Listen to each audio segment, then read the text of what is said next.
The rights of women in Afghanistan will be respected within the framework of Islamic law, the Taliban say. In the group's first news conference since taking control of the country on Sunday, a spokesman said women would be free to work but gave little detail about other rules and restrictions. Zabihullah Mujahid repeated that all Afghans must live within the framework of Islam. Rights groups fear women's freedoms could be eroded under the Taliban.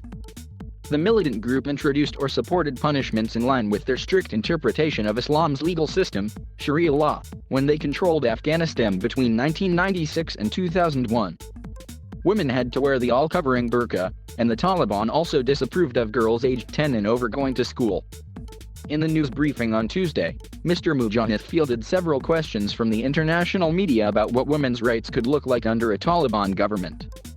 "We are going to allow women to work and study within our frameworks," he said. "Women are going to be very active within our society."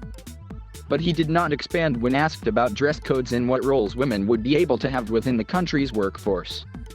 Earlier on Tuesday, the Taliban declared a general amnesty across Afghanistan and said it wanted women to join its government.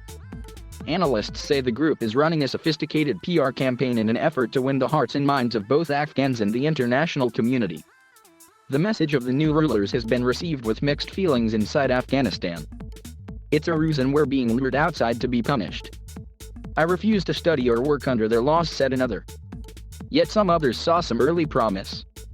"If we're able to work and get educated, that's the definition of freedom for me. That's my red line. That red line is not crossed by the Taliban yet," one Afghan woman said. "As long as my right to study and work is protected, I don't mind wearing a hijab.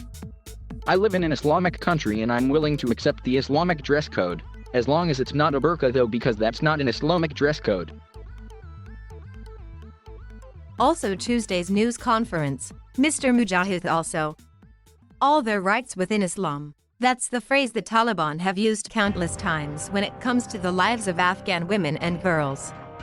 In recent years, foreign envoys and Afghans have tried, without much success, to establish with Taliban leaders based in Doha exactly what that means. I've heard references to women's rights in conservative Arab societies, including Saudi Arabia or Qatar. A founding member of the Taliban once blurted out that university classes would have to be segregated, areas partitioned, with obligatory head coverings. More telling are recent reports from rural and urban areas that women journalists have been told to go home. Women in offices told their jobs would now go to men. Restrictions may vary by region. It's always been said that the rules in Kabul and other more open cities may be a bit different. Women will now be testing the limits as a new order emerges. The Taliban's return to rule brings an end to almost 20 years of a US-led coalition's presence in the country. Kabul was the last major city in Afghanistan to fall to a Taliban offensive that began months ago but accelerated in recent days as they gained control of territories, shocking many observers.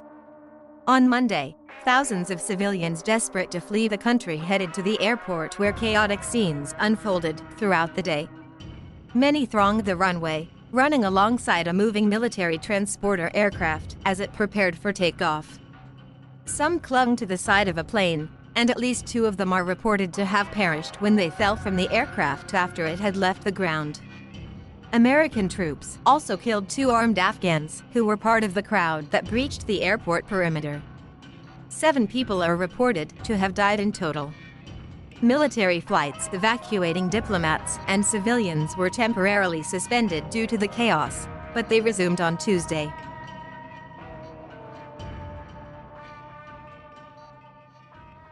Thank you for watching. Please subscribe.